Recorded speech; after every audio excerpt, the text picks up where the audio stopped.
Hello students, स्वागत है आप सभी का आपके अपने चैनल गॉड क्लासेस पर। तो बच्चों, जैसा कि आपको पता है कि इस चैनल पर आपको कंटिन्यूसली अप्लाइड मैथमेटिक्स का कंटेंट लगातार मिलता रहा है और आगे भी मिलता रहेगा।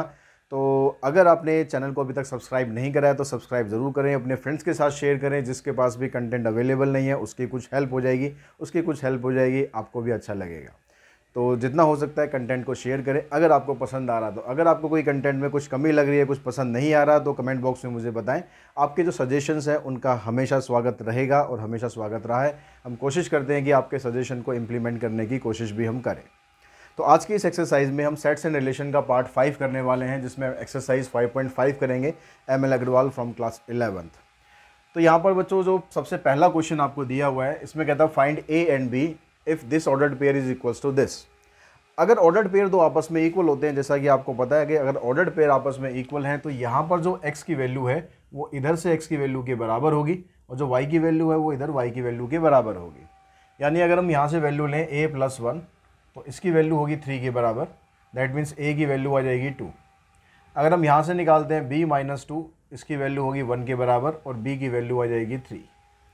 तो इस तरह से बड़े आसानी से आप a और b की वैल्यू निकाल सकते हो। सेम चीज़ आप यहाँ पर करो। ऑर्डर्ड पेयर यहाँ भी है a/3 + 1, a/3 + 1 is equals to 5/3। तो आप इस 1 को उधर ले जाके माइनस करोगे तो 1 को माइनस करने के बाद आपके पास बचेगा 2/3। 3 से 3 कैंसिल करेंगे, a की वैल्यू आपको मिल जाएगी 2। जो यहाँ पर दूसरा वाला ऑर्डर्ड पेयर है b-2/3, इसकी वैल्यू 1/3 के बराबर होगी। इसको उधर ले जाके आप प्लस करोगे तो आपकी वैल्यू आ जाएगी 1/3/3 यानी 1 के बराबर हो जाएगी। तो इस तरह से बड़े आसानी से हम a की और b की वैल्यू इन क्वेश्चंस के अंदर निकाल सकते हैं। सेम क्वेश्चन आपको यहाँ पर दे रखा है, यहाँ पर a b की जगह उसने उठा के x y कर दिया और कुछ फ़र्क नहीं है, बस इतना ही डिफरेंस है। तो यहाँ पर जो 4x + 3 है वो इसके बराबर हो गया। 4x + 3 is equals to 3x + 5। तो यहाँ से आप इसको इधर शिफ्ट करोगे x हो जाएगा, 3 को उधर शिफ्ट करोगे तो x की वैल्यू 2 आ जाएगी। यहाँ पर y की वैल्यू सीधा सीधा आपको दे रखी है -2 के बराबर। यहाँ पर देखो, यहाँ x - y 6 के इक्वल है। x - y की वैल्यू 6 हो गई, ये आपकी फर्स्ट इक्वेशन बनेगी। x + y की वैल्यू 10 के बराबर है। तो इस तरह से दो इक्वेशन आपके पास बन गई। इन दोनों इक्वेशन को आप सिंप्लीफाई करो, जैसे आपने 10th क्लास में पढ़े होंगे, एलिमिनेशन मेथड, सब्स्टिट्यूशन मेथड। कोई भी मेथड आप यहाँ पर यूज़ करो जो आपको अच्छा लगता है। तो यहाँ पर आप क्लियरली अगर एलिमिनेशन करोगे तो -y + y कैंसिल हो गया। यहाँ से बचेगा 2x इक्वल्स टू में 16, तो x की वैल्यू आ जाएगी 8। अब इस x की वैल्यू को आप फर्स्ट या सेकंड कहीं पर भी पुट करो, वहाँ से आपको y की वैल्यू मिल जाएगी। मान लो मैं सेकंड में पुट कर देता हूँ, x की जगह 8 प्लस में y equals to 10। That means y की वैल्यू मिल गई आपको 2। तो x की वैल्यू आ जाएगी 8 और y की वैल्यू आ जाएगी 2। यहाँ पर कहता है if ordered pair a-1 and 5b belongs to x y, ये रिलेशन आपको दिया हुआ है यहाँ पर, y equals to 2x - 3 then find a and b। अब यहाँ जो रिलेशन है उसमें आपको ये दिया हुआ है कि 2x - 3, ठीक है, ये इक्वेशन है आपके पास। और ये कहता है a - b इसको बिलोंग कर रहा है, इस रिलेशन को a - b बिलोंग कर रहा है। a-1 belongs to relation. तो इसका मतलब ये हुआ कि जो यहाँ पर जो a है वो किसकी जगह आप पुट कर सकते हो, x की जगह पर, और जो है -1 है उसको पुट कर सकते हो y की जगह पर। तो आपने यहाँ पर इसको पुट किया y की जगह -1, 2 इंटू में a -3। अब इस -3 को आप इधर शिफ्ट करोगे, +3 हो जाएगा, तो यहाँ पर बन जाएगा 2, इधर आ जाएगा 2a, तो a की वैल्यू मिल जाएगी आपको 1। ठीक है। अब इसी चीज़ को आप दूसरे वाला जो पॉइंट यहाँ पर आपको ऑर्डर्ड पेयर दे रखा है वो भी इसको बिलोंग कर रहा है। तो यहाँ पर आप देखा हो कि जो 5b है वो भी इस रिलेशन को बिलोंग कर रहा है। अब x की जगह आपको 5 पुट करना है, y की जगह b पुट करना है। तो y की जगह आपने b पुट किया, यहाँ पर आइए आपके पास x की जगह आ गया 5 -3, तो 5 2 = 10, 10 - 3 7। तो a की वैल्यू आ जाएगी 1 और b की वैल्यू आ जाएगी 7। अब नेक्स्ट क्वेश्चन पे चलते हैं। क्वेश्चन नंबर आपको 4th दिया हुआ है। इस 4th क्वेश्चन के अंदर कहता है आपको a की वैल्यू दे रखी है, a सेट दे रखा है एक -1 0 1, ठीक है। a सेट दिया हुआ है, सेट b दिया हुआ है। अब उसका हमें कार्टेशियन प्रोडक्ट फाइंड करना है। तो a की वैल्यू हमारे पास है -1 0 1। Question number 4th, a set हमारे पास है -1 0 एंड 1 और सेट b हमें दिया हुआ है यहाँ पर, सेट b की वैल्यू है 3 5। अब आपको यहाँ पर फर्स्ट पार्ट के अंदर निकालना है a क्रॉस b। तो ए क्रॉस बी का मतलब हो गया कि आपको इसके एलिमेंट का और इसके एलिमेंट का ऑर्डर्ड पेयर फाइंड करना है। ठीक है, ए क्रॉस बी आपको निकालना आता ही है। तो बस आपको क्या करना है, यहाँ पर ए क्रॉस बी है तो पहले ए का एलिमेंट लेना है, -1 के साथ ऑर्डर्ड पेयर बनेगा 3 का, तो -1 3, फिर -1 5। अब -1 का काम हो गया, अब 0 को पकड़ लो, 0 के साथ ऑर्डर्ड पेयर बन गया 0 3 0 5, और 1 के साथ बन जाएगा 1 3 एंड 1 5। इनके बीच में सबके में कॉमा लगा दो सेपरेट करने के लिए, और ये आपका आ गया ए क्रॉस बी या फिर ordered pair of Cartesian product of A and B. Second part में कहता है बी क्रॉस ए करना है। अब बी क्रॉस ए का मतलब हो गया कि पहले आपको बी के एलिमेंट कंसीडर करने हैं, बाद में उसमें ए के एलिमेंट आएंगे। तो बी के एलिमेंट आपके पास है 3, तो 3 का ऑर्डर्ड पेयर इन तीनों के साथ बनाओ, 3 -1 3 0 एंड 3 1। उसके बाद 5 के ऑर्डर्ड पेयर बनाओ इन तीनों के साथ, तो 5 -1 5 0 एंड 5 2 5 1। तो ये इसके ऑर्डर्ड पेयर आ गए। फिर थर्ड पार्ट में कहता है B cross B. B cross B का मतलब है कि जो बी के ऑर्डर्ड पेयर है, बी सेट ये आ गया आपके पास, इसका क्रॉस आपको इसी के साथ करना है। तो यहाँ पर आपके पास 4 एलिमेंट बनेंगे। कितने एलिमेंट बनते हैं पता ही है हमें, फार्मूला हम लगा सकते हैं भाई। यहाँ पर 3 थे, यहाँ 2 थे, तो 3 2 6 आ गए। तो आपके पास देखो यहाँ 6 एलिमेंट बन रहे हैं। बी क्रॉस ए करोगे तब भी 6 बनेंगे, लेकिन जब बी क्रॉस बी करेंगे तो 4 एलिमेंट बनेंगे, क्योंकि बी के अंदर भी 2 एलिमेंट है और ए के, और फिर बी के अंदर भी 2 एलिमेंट है, बी क्रॉस बी है। तो इसमें ऑर्डर्ड पेयर बन जाएगा 3 3 3 5 3 3 3 5। फिर 5 के साथ बनाओ 5 3 एंड 5 5 5 3 5 5। ये आ गया हमारे पास इसका ऑर्डर्ड पेयर। क्लियर हो यहाँ तक? क्वेश्चन नंबर 5 में चलते हैं। 5th क्वेश्चन में आपको क्या दिया हुआ है, यहाँ कहता है सेट ए जो है उसके अंदर एलिमेंट है 1 2, बी के अंदर है 3 4। ए के अंदर एलिमेंट है 1 2 और बी के अंदर एलिमेंट है 3 4। तो यहाँ पर कहता है then how many subset will A cross B have. A cross B के सबसेट कितने होंगे? तो पहले आप ए क्रॉस बी के एलिमेंट निकालो, number of element in A cross B, यानी cardinal number of A cross B. अब ए के अंदर 2 एलिमेंट है, इसके अंदर भी 2 एलिमेंट है, तो 2 2 हो गया 4। अब नंबर ऑफ सबसेट का फार्मूला क्या होता है? नंबर ऑफ सबसेट, ये फार्मूला होता है 2n। तो हमें नंबर ऑफ सबसेट किसके निकालने? ए क्रॉस बी के निकालने। तो ए क्रॉस बी के अंदर कितने एलिमेंट है? 4 एलिमेंट है। तो यहाँ पर आप कर दो उसमें 2 दैट मीन्स 16। तो टोटल मिलाकर ए क्रॉस बी के अंदर 16 एलिमेंट बन जाएंगे। अब वो एलिमेंट यहाँ पर बना के नहीं दिखाने, बनाने हो तो अलग बात है। 6 क्वेश्चन में कहता है कि x belongs to 2 3 5, x belongs to 2 3 5 and y belongs to 2 4 6। अब कहता from the set of all ordered pair X Y such that X less than Y. अब यहाँ पर जितने भी ऑर्डर्ड पेयर बनेंगे उसमें से आपको सिर्फ कौन से लिखने हैं जिसमें x की वैल्यू लेस देन वाई हो, सिर्फ ये लिखने, सारे ऑर्डर्ड पेयर नहीं लिखने। सारे अगर ऑर्डर्ड पेयर आप बनाओगे तो 3 इधर से 3 इधर से, यानी टोटल 9 ऑर्डर्ड पेयर बनेंगे। लेकिन इसमें से आपको सिर्फ वही ऑर्डर्ड पेयर लिखने हैं जिसमें x की वैल्यू y से स्मॉलर हो। तो आप देखो अगर मैं x की वैल्यू लेता हूँ 2, तो 2 यहाँ पर y से किस से स्मॉलर होगी? तो यहाँ पर आ गया 2 के साथ, देखो 2 तो आ नहीं सकता क्योंकि दोनों आपस में हो जाएंगे इक्वल। तो 2 के साथ हम ले सकते हैं 4 को, क्योंकि 2 जो है 4 से छोटा है। और 2 के साथ हम ले सकते हैं 6 को भी, क्योंकि 2 यहाँ पर 6 से छोटा है। तो 2 के ऑर्डर्ड पेयर बन गए इन दोनों के साथ। अब 3 के ऑर्डर्ड पेयर बनाओगे तो 3 के साथ आप 2 नहीं ले सकते, क्योंकि 3 जो है वो 2 से छोटा नहीं है। तो 3 के साथ भी हम 4 लेंगे और 3 के साथ भी 6 ले सकते हैं। जब आप 5 के साथ लोगे तो केवल आपको 6 लेना है, क्योंकि 5 ना तो इससे छोटा है ना इससे छोटा है, सिर्फ इससे छोटा है। तो आपको ये पूरे के पूरे 9 ऑर्डर्ड पेयर नहीं लिखने हैं, बस ये 5 ऑर्डर्ड पेयर लिखने हैं जो ये कंडीशन को फुलफिल कर दे। क्वेश्चन नंबर अगर हम 7th पे चलें तो 7th क्वेश्चन में कहता है if x belongs to -1 2 3 4 5, x belongs to -1 2 3 4 and 5 and y belongs to 0 3 6 0 3 and 6. Form the set of all ordered pair x y such that x plus y equals to 5. अब यहाँ पर भी आपको सारे ordered pair ना लिख के सिर्फ वही ऑर्डर्ड पेयर लिखने हैं जिसमें x प्लस वाई करने के बाद उसका सम 5 के बराबर हो।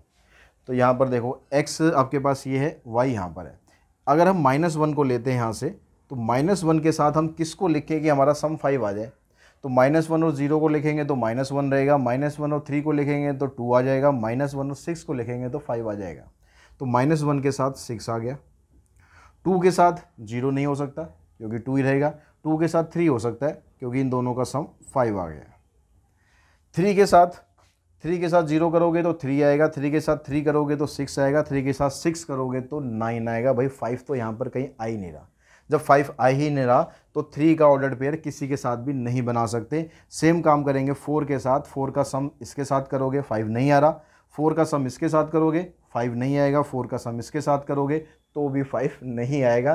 तो बच गया क्या आपके पास अब ये 5 का साथ अगर हम 0 को लिखेंगे तो इसका सम आ जाएगा 5। तो आपके पास ये एक सेट बन जाएगा। सेट बनाना है तो यहाँ बेसिस ज़रूर लगा देना है, ठीक है।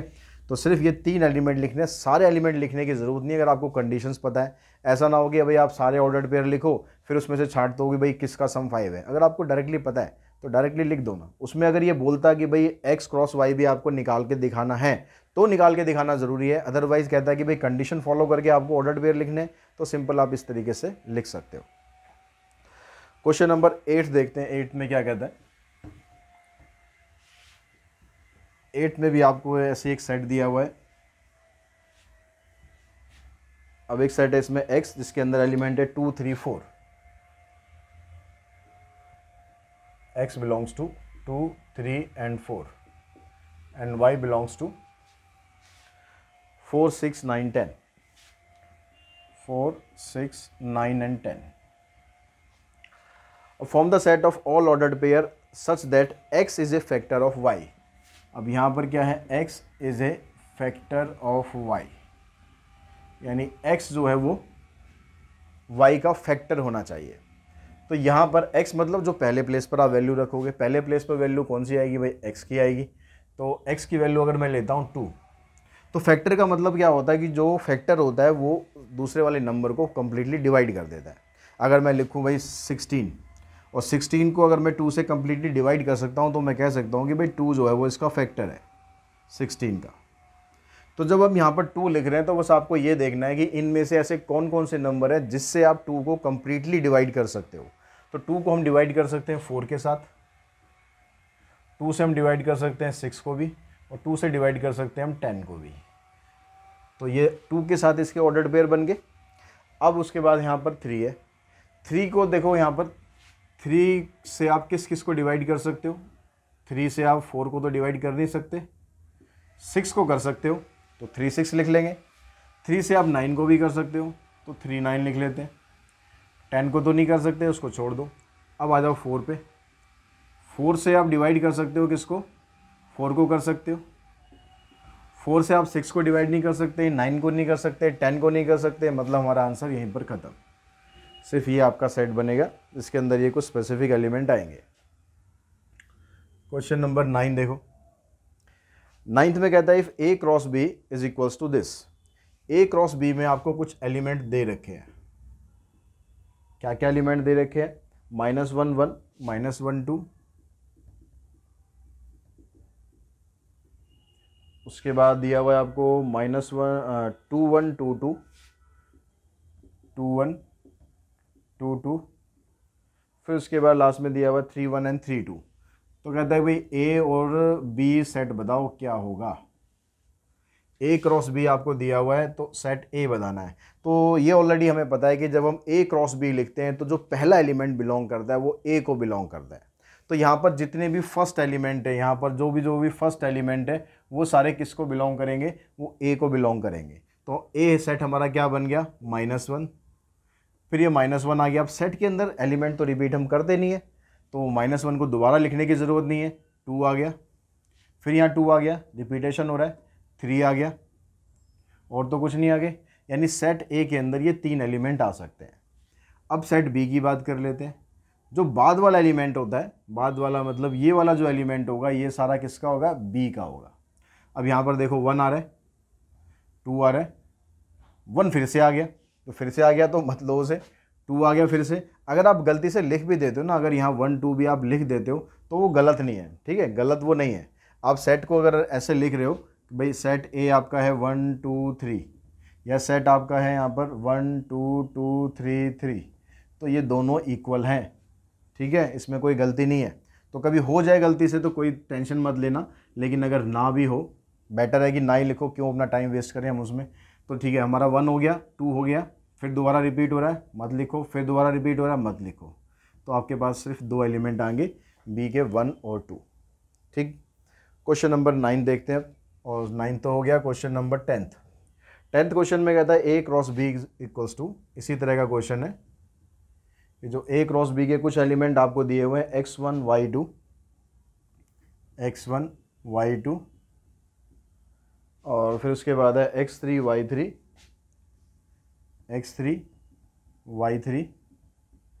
उसके बाद फिर आपको दिया है y1 एंड x2। ये एलिमेंट आपको दिए हुए हैं। अब इसमें यहाँ पर हम ए और सेट बी निकालते हैं, तो फिर बात वही करनी है आपको। ए क्रॉस बी लिखा हुआ है तो पहला एलिमेंट आपका ए का हो गया, एक्स हो गया, यहाँ से वाई हो गया, रिपीट हो रहा है, रिपीट हो रहा है, रिपीट हो रहा है, रिपीट हो रहा है, बस। तो ए के अंदर ये 2 एलिमेंट आ गए। बी की बात करें तो बाद वाला एलिमेंट बी का हो गया, 1 आ गया, 2 आ गया, यहाँ से 3 आ गया, फिर 3 रिपीट हो रहा है, 1 रिपीट हो रहा है, 2 रिपीट हो रहा है, बस। ये आपके पास सेट बी आ जाएगा। 11th क्वेश्चन में दिया हुआ है आपको, कहता है A equals to A B C. Set A आपको दिया हुआ है जिसके अंदर ए है, बी है और सी है। And some element of A cross B are, some element, सारे एलिमेंट नहीं है, ठीक है, some elements of A cross B are A P B Q C P, A P B Q and C P, ठीक है। इन सारे elements में से कुछ एलिमेंट आपको दे रखे हैं ए क्रॉस बी के, ये 3 एलिमेंट दे रखे हैं। Write the set B and find the remaining ordered pair of A cross B such that n of A cross B is equals to 6। यानी टोटल मिलाकर इसके कार्टेशियन प्रोडक्ट के अंदर 6 एलिमेंट आने चाहिए। अब 6 एलिमेंट आने का मतलब है कि जो उन दोनों के सेट के एलिमेंट्स हैं उनका प्रोडक्ट भी 6 होना चाहिए। तो ए के अंदर तो 3 एलिमेंट ऑलरेडी आ गए हैं, अब 3 को मल्टीप्लाई करेंगे 2 से तो हमारे पास 6 आएगा। दैट मीन्स जो सेट बी हमारा बनेगा उसके अंदर 2 एलिमेंट्स होने चाहिए। अब ये 2 एलिमेंट्स कौन कौन से हैं उसको हम फाइंड करते हैं इससे, क्योंकि ये जो आपको पास 3 एलिमेंट दे रखे हैं ये ए क्रॉस बी के एलिमेंट है। अब अगर हम यहाँ से बी की वैल्यू निकालते हैं, बी का मतलब होगा जो बाद वाले एलिमेंट है वो बी की होनी चाहिए। एक तो पी आ गया और एक क्यू आ गया, फिर पी रिपीट हो रहा है, उसको लिखने की ज़रूरत नहीं है। तो ये 2 एलिमेंट आ गए आपके पास बी के, ए के आगे 3 एलिमेंट, यानी ए क्रॉस बी आपका 6 तो आ जाएगा, मतलब 6 एलिमेंट तो उसके अंदर आ जाएंगे। अब ये कह रहा है कि इसके बाकी के एलिमेंट आपको बताने हैं, तो पहले हम ऐसा करते हैं, सारे एलिमेंट लिख लेते हैं। तो ए का ऑर्डर्ड पेयर बनाओगे आप इसके साथ, ए पी हो गया, ए क्यू हो गया। ये आपको लगता है कि भाई नहीं टाइम वेस्ट होगा तो आप ये वाले एलिमेंट को छोड़ते जाओ। जैसे हमने पहले क्या बनाया, ए पी, हमने देखा ए पी तो वहाँ पर है, छोड़ दो उसे बेशक। फिर देखो ए क्यू को आप लिख लो। उसके बाद फिर ए के साथ दोनों का हो गया, अब बी के साथ करेंगे बी पी, वहाँ पर बी पी नहीं लिखा हुआ तो बी पी को आप लिख लो। फिर उसके बाद बी क्यू बनेगा, बी क्यू ऑलरेडी वहाँ पर है, छोड़ दो। फिर सी के साथ करोगे आप तो सी के साथ पी आ जाएगा, सी पी ऑलरेडी दिया हुआ है, छोड़ दो उसे, यानी सी के साथ क्यू आ गया। तो इसको भी अगर मैं हटा दूं यहाँ से तो ये जो बनेंगे आपके पास ये सारे एलिमेंट नहीं बने, ये रिमेनिंग एलिमेंट बन गए ए क्रॉस बी के, remaining elements of A cross B. तो अगर आप डायरेक्टली बना सकते हो डायरेक्टली बना दो, अगर आपको लगता नहीं कि कुछ कन्फ्यूजन होगा तो पहले आप क्या करो, ए क्रॉस बी पूरा बना लो, उसमें से इन एलिमेंट्स को छोड़ के फाइनल आंसर अपना जरूर देना आपको कि रिमेनिंग एलिमेंट इज दिस। ये नहीं कि आपने पूरा का पूरा ऑर्डर्ड पेयर तो बना दिया और छोड़ दिया भाई ये हमारा आंसर है, बाकी टीचर डिसाइड कर ले भैया कौन से रिमेनिंग है कौन से नहीं है, ऐसा नहीं करना है, ठीक है। तो इसी क्वेश्चन के साथ एक्सरसाइज 5.5 वो हमारी फिनिश हो जाती है। तो अगली एक्सरसाइज में हम 5.6 करने वाले हैं नेक्स्ट वीडियो में, और साथ ही साथ एक बात और कहना चाहूँगा कि अगर ये वीडियो आपको पसंद आ रहे हैं तो वीडियो को ज़रूर आप लाइक करें, शेयर करें और चैनल को सब्सक्राइब ज़रूर करके रखें अगर अभी तक भी नहीं किया हुआ है, और बेल आइकन को ज़रूर प्रेस कर दें ताकि आगे आने वाले जितने भी वीडियोज़ हैं वो आप तक तुरंत से तुरंत पहुँच सके। तो आज की इस वीडियो में इतना ही। Thanks to all of you.